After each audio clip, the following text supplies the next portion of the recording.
Welcome to our Sardinia Sojourn webinar. This is our program. It's actually the first part of two sojourns that we're doing back to back. Sardinia and Corsica. The webinar on that will follow. I believe it's going to be week after next, just because I'm doing a little bit of travel over the next week. So anyway, but let's today talk about Sardinia very briefly, because I see most of the participants today are people who've already joined us on webinars before. So I'll be real brief about this, just for the couple of newbies whose names I don't recognize. Wheel and Anchor is a community of travelers from all across Canada, and the philosophy that we brought to this group when we started, it's 5 years ago, actually, June of 2018, when my business partner, Joel, and I decided to embark on this venture about finding like-minded people from all across the country. And so, you know, I've mentioned it before, if you've read our Traveler's Creed, you know, there's a way to travel, there's a way to explore the world, and share that experience with people who have a similar philosophy. And that's what Wheel and Anchor is all about. Yeah, that's it in a nutshell. And of course, our goal is becoming well-traveled, and well-traveled in the sense of not just ticking off countries in a off the checklist, as it were.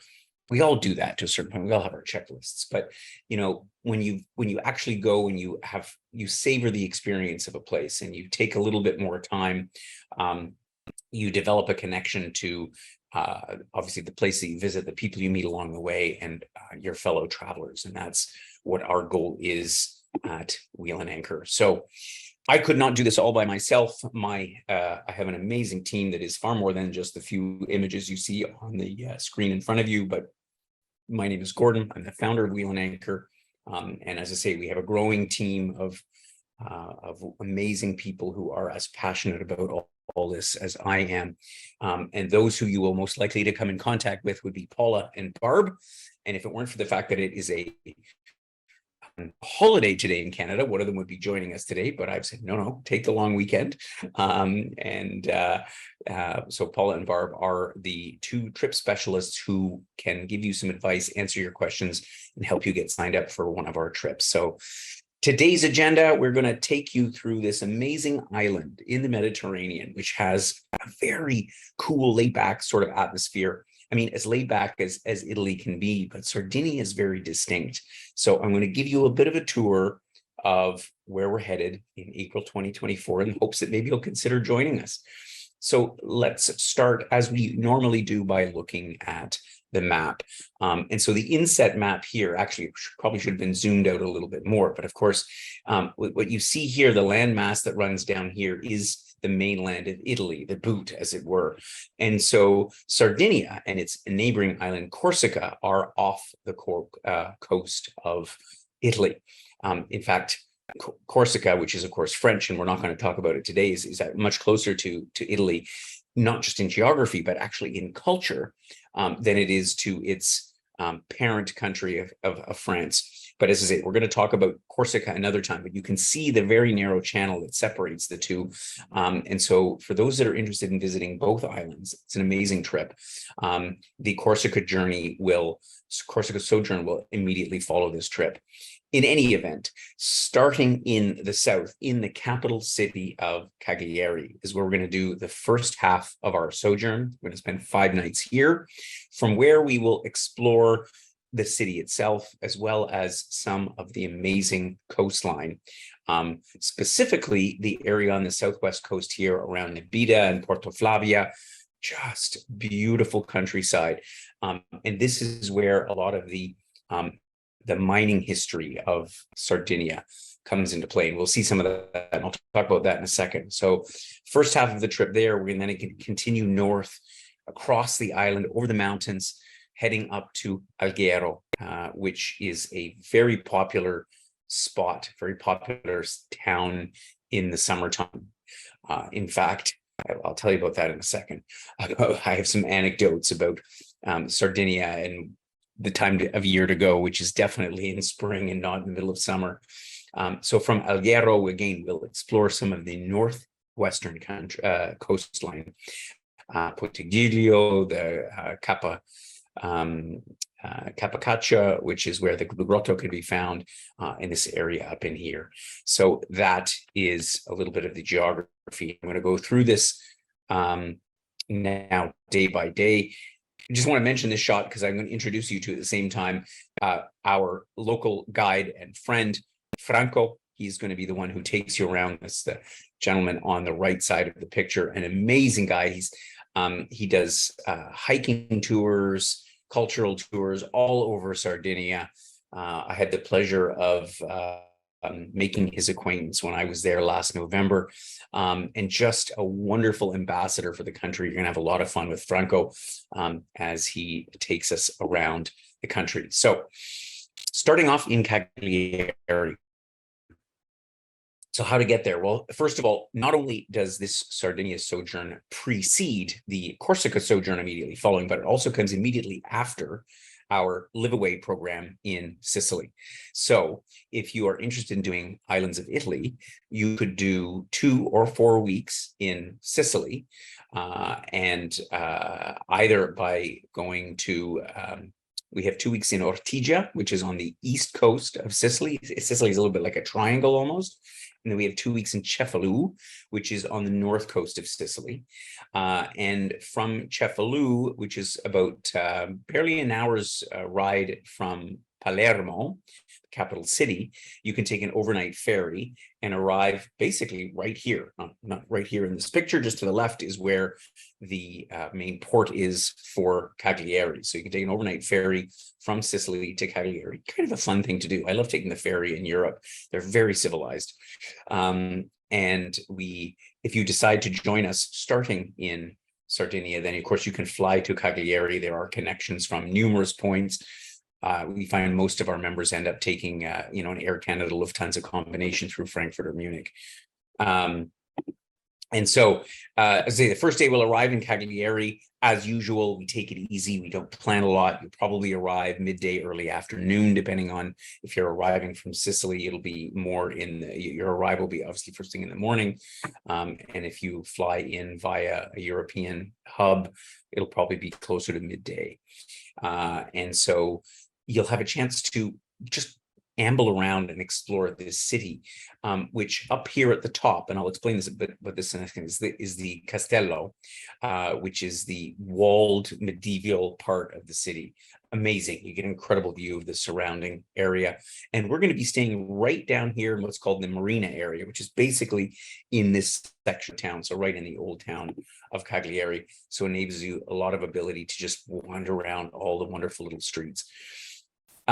During our first day, we're going to get familiarized with the city itself. Franco's going to take us around not only the city, but also up to what they call Monte Urpino, which is a sort of a mountain that is just outside of town that gives you a great sort of panoramic view over the city, over the port, and looking even further off to the west, where you have a beautiful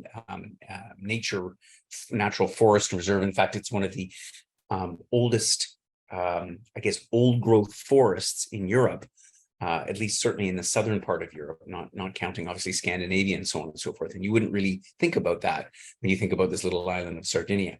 And here you get a sense from this neighborhood called Cala Mosca of the beaches. Sardinia, among Europeans, is favored for its beaches. They say that they have the best beaches in the Mediterranean. They're not the only ones that say that, but from the few that I saw on my trip around the island, I was pretty impressed. And we're not going there for the beaches. We're going in April. You could certainly swim in April. The Mediterranean is still a little nippy at that time of the year. But the coastline in and of itself is amazing. And in and around Cala Mosca, is where there's a big lagoon lake called Poeta, where you can see pink flamingos that are making sort of their migration through the area.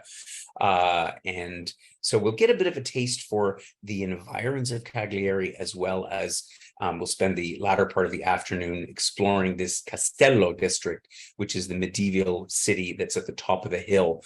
And interestingly, Cagliari has 7 hills, just like Rome does. And so Franco will tell you a lot about that and how the city evolved in these 7 hills.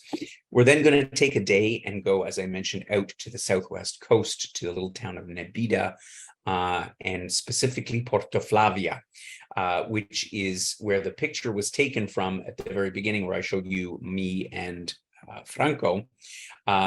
Portoflavia has a mining history to it. And when you stand on the coast, and this is just one perspective, you see here the Pan di Zucchero, which is one of the tallest sea stacks. It's basically an outcrop of rock that just sort of sticks out of the ocean. This is, as it's noted here in the caption, one of the tallest ones in Europe. The whole coastline is just breathtaking. But what I found fascinating is we're going to tour this old, it seems like a mine because it's a tunnel into the mountain, but it actually was built because as they were mining iron ore and various other minerals in the southern part of Sardinia, one of the tricky things is how do you get all of these these high volume and very heavy products onto ships, and so there was a very crafty engineer who dug a tunnel into the mountain, and literally on a sea cliff that you can't see here, he developed this whole system of filling up these chambers bored out of the rock, which would then be sort of dropped onto a ship that was able to moor nearby because of the depth of the water. Anyway, a fascinating thing, and you can go right in and explore this. Was a real highlight. We're also going to visit the nearby town of Iglesias, where we're going to have lunch, and you'll get a sense of the hills, the beautiful countryside, and finally, we're going to visit the caves of San Giovanni. And the caves of San Giovanni are unique because they are super, super tall. In fact, these caves that connected two valleys between sort of one chain of mountains, if you will, were previously used. You could actually, it was like a natural tunnel. Cars actually drove to and fro through this cavern that is full of stalactites and stalagmites. And now they've made it into an amazing, very easy to walk. It's about a mile from a kilometer and a half from end to end through this natural cavern, this natural tunnel. So a day of really terrific sights. As usual, we're going to have a free day because it's important that you take time to look around on your own. And honestly, you could just amble the streets and I think you'd be perfectly content. Because what I like about Cagliari is that it is, particularly in the springtime, at the time of the year that we go, it is really off the beaten track for tourists. When I was there in November, so it was also off season, and there were like no tourists there. And April is much the same. The season for tourism in Sardinia is July, August. That's when zillions of Europeans come down to flock to the beaches. And in fact, they go to Cagliari as well, but mostly they go to the beaches that are up and down the east and west coasts. So Cagliari has a very Italian, and I have to be careful what I say because, the Sardinians are very proud of their culture and their heritage, which they consider to be very distinct from the rest of Italy, even though it is, in fact, a region of Italy, just like Tuscany or Piemonte or Campania or any of the other ones. Sardinia is its own distinct region. And so part of that, of course, is the cuisine and the culture. And so they've got a lot of very neat things that we'll get to try, that you'll definitely have to try when you're in Sardinia. And so wandering around on your free day, if you're somebody that's interested in gardens, they have an amazing botanical garden, Orto Botanica, that is walking distance from the city center. You might just wander around through the Marina district.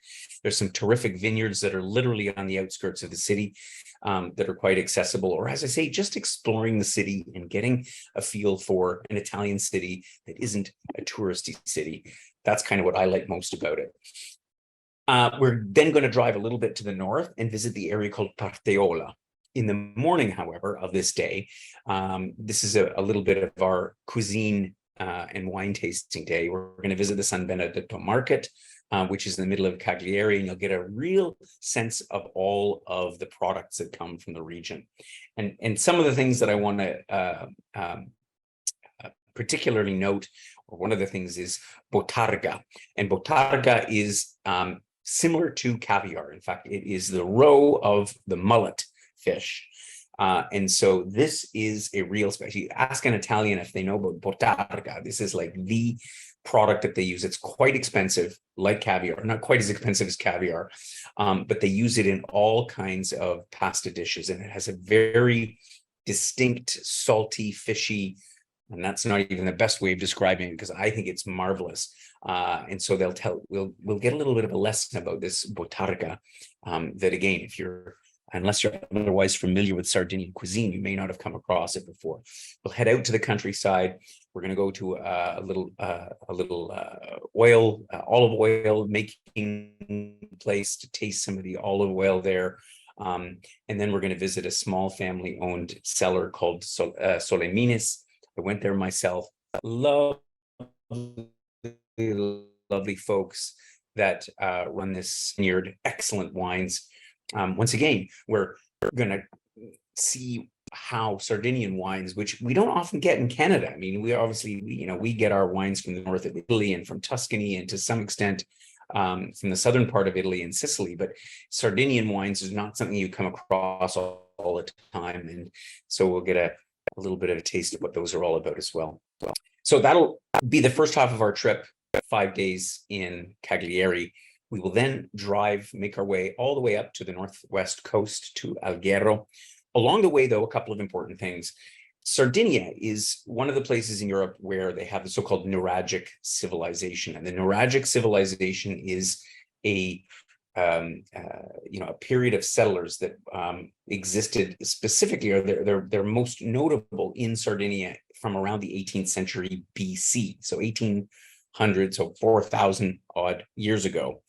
And the Nuragic civilization is most evidenced by the Nuragic towers that you'll find, and you'll see them strewn all around the countryside, these Nuragic towers. And Franco will give us a lot of explanation about the significance of that, because there's a lot about the civilization that is actually still unknown. But one of the neat places that we'll visit is called the Pozzo Santa Cristina. And this was a burial chamber, or they're not 100% sure what it was, but it's like a perfect pyramid built into the ground. I visited it, and it's one of those things that sort of it's kind of like the pyramids of Egypt, in the sense that you look at it and you say, how did they make such a structure that is, aligned with the sun and all the rest of it 4,000 years ago? All kinds of conspiracy theories around how that got to be. But this is one of the neat things about Sardinia that, again, you wouldn't know of unless you went and checked it all out. Also on the way, we're going to visit Bossa. So this is close to the coast.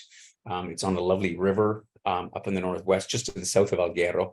And as it says here, it's one of Italy's most picturesque villages. Sits up on a hill, all colorful houses, narrow cobblestone streets. I mean, listen, all Italian cities are maybe not all of them, but a lot of them are beautiful. But Bossa is a super, super picturesque village. We'll stop here for lunch before heading up the coast and getting into Alghero. So Alghero, as I said before, is primarily known as a beach destination in the summertime. In fact, the funny story is when I met one of our local partners there, a chap that runs tours and so on in the region around Alghero, he said to me, whatever you do, don't come in July and August. He said, this place is a zoo. You can't even move, because literally hundreds of thousands of people come down to go to these amazing beaches. And you can see why. But I quite enjoyed the town in the off season when I visited, and similarly in April, because it's pleasant. I mean, you see the palm trees that are lining the street, the narrow medieval streets as well. You get one of the torre, one of the towers that's here in the town. So it's nice to really experience this place when it's not crowded with tourists, because you still have all the restaurants and cafes and shops and everything else that is available there to explore in Alghero. One of the places that's particularly popular there to visit is the Blue Grotto, which is at the end of the Capocaccia, which is a peninsula just to the north of Alghero.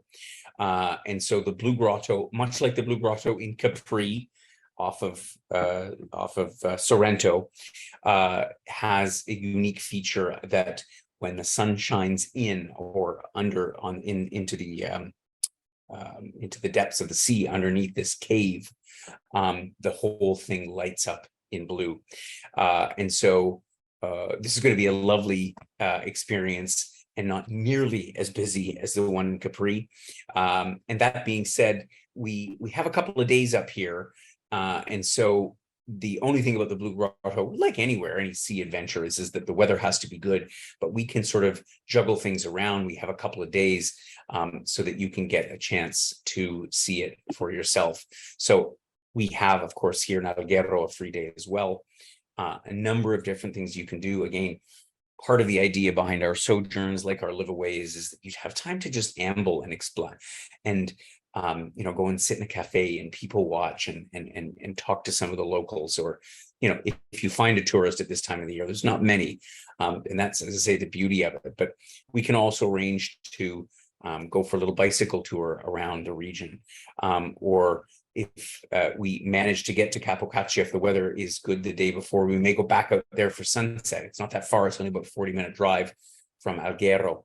And you might want to just explore the beaches, just enjoy what this town is all about. We then will go back up to the north again, just outside of town, to Punta Giglio. And I went here myself and actually did this hike along the peninsula. It's just spectacular. In fact, this photo is not the best possible photo of the Punta Giglio, but from this peninsula, you can see both the Capocaccia on one side, and then you can look back towards Alghero and all the way down the coast from there.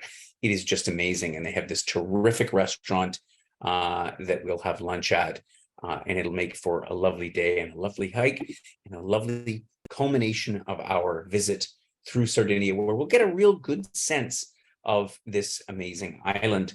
And as I say, from Alghero, if you choose to join us just for Sardinia, or if you're going to join us for perhaps Sicily and Sardinia, you can fly back from Olbia, which is about a 90-minute drive on the northwest, east side of the island.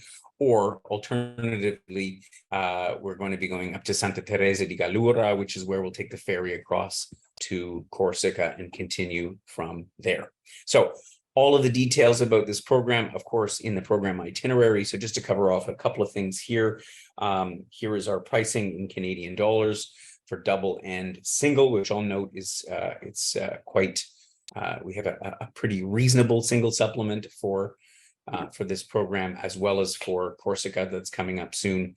As usual, of course, all of our accommodation is that we have a lovely little boutique hotel, both in Cagliari as well as in Alghero. We've got, again, usually a lunch or a dinner every day. We've got some wine tasting, and we have the terrific guide services of Franco throughout our stay in Sardinia. So the only thing we have to handle extra, of course, is the airfare and the cancellation insurance, as with all of our trips. So as I mentioned, airfare wise, you can fly right into Sardinia via typically Frankfurt or Munich, but there are connections as well through Italy, of course. Although sometimes if you fly, for example, to Milan, the flights to Sardinia leave from the other airport, so it's a bit less convenient. That being said, again, we always suggest to our members maybe come in a day or two early and do a stopover in Rome or in Milan or in anywhere, and then from there you can continue on to Sardinia. We are offering for this program as well an early booking bonus, again thanks to the participation of our hotel partners who have said things in early, they give us a bit better of a deal. So if you are able to book before the middle of August, you get $500 off per person, so do keep that in mind. And yeah, it's about time for questions and answers. And I see that some of them have come in already. So if there are any questions that you aren't able to ask or you think of later on, just drop a note to Paula or Barb. They will be more than happy to answer all your questions. But I'll take the questions that have come in now. So we have one question from Paulette. How large will the group be for this trip? So we are estimating a group size of between 10 and 16. In fact, we only have rooms for, I think we have enough room theoretically for 18 people. I think we have 9 rooms on allocation because, again, the hotels that we're using, certainly in Cagliari, are not very big. So it depends how many solo travelers. But as a rule of thumb on these kind of trips, on our sojourn trips with our experiential trips, we're basically limiting to about 18 at the most, but could be between up to 12 and 18. So that's what we're talking about group size. As usual, a question about the weather, a good one, of course. So the weather in April, this is the southern part of Europe, obviously. So the weather in April, spring is already well underway. It usually starts already in March. So typically you have pretty nice weather. So temperatures in the high teens, maybe 20, could even be a little bit warmer. Could be cooler, but if I was to guess, the averages, if you look up the averages, is sort of 17, 18, 19 degrees is what you get in daytime's highs, and a little bit cooler in the evening. And some precipitation, but not usually a lot. The rainier months tend to be February or March. By April, but again, you never know. You never know what you're going to get.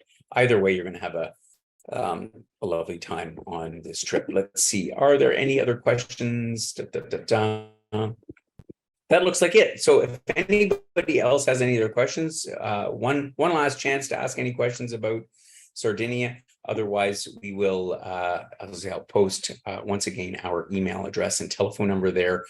And I want to reiterate again as well, this program is well suited to combine with Corsica, which we've just put the final touches on. So it may be out in this coming weekend's newsletter. And the webinar will follow as soon as I get caught up and I get back on European soil, which will be tomorrow. And the webinar will take place, I think, sometime next week, but please stay tuned to our newsletter. And you can combine Sardinia and Corsica. And then from there, actually, we'll continue on up to Provence and the Côte d'Azur. So we'll have a Southern France trip as well. So back to back to back. So please do consider joining us for this trip. We'd love to have you along. I really enjoyed Sardinia. The coastline was amazing, the food, and all of the tales from our wonderful guide, Franco. So I appreciate you taking the time to join me today on this webinar. And of course, a replay of the webinar will be sent out to you by email, as well as the program itinerary. And do let us know if you're interested. Thank you all for joining me, and did another question come in? Let's see, does it align with Madeira? Does it align with Madeira? I'll have to check the dates on that. Ardell, Madeira is a little bit earlier. There's a gap in there. So you have to do something, I think, before, because Madeira goes from the middle of February till the middle of March. And this one starts in the middle of April. So there's a bit of a gap in there, Ardell, as far as Madeira. So those two don't quite line up, but it's always someplace you could go in between. Okay. Thanks again, everybody, for joining me. And we will see you on our next webinar, which is coming up on Wednesday. And I forget what it is because I don't have my support team with me today. But anyway, it's in our, actually, I can find out what it is. No, I can't find out what it is. Anyway, on Wednesday, we have another webinar coming up. Check the newsletter for the details. And I look forward to seeing you then, or I'll be coming at you from Europe on Wednesday. Between now and then, I'm on my way. Take care. Have yourselves a great rest of the day. Bye-bye.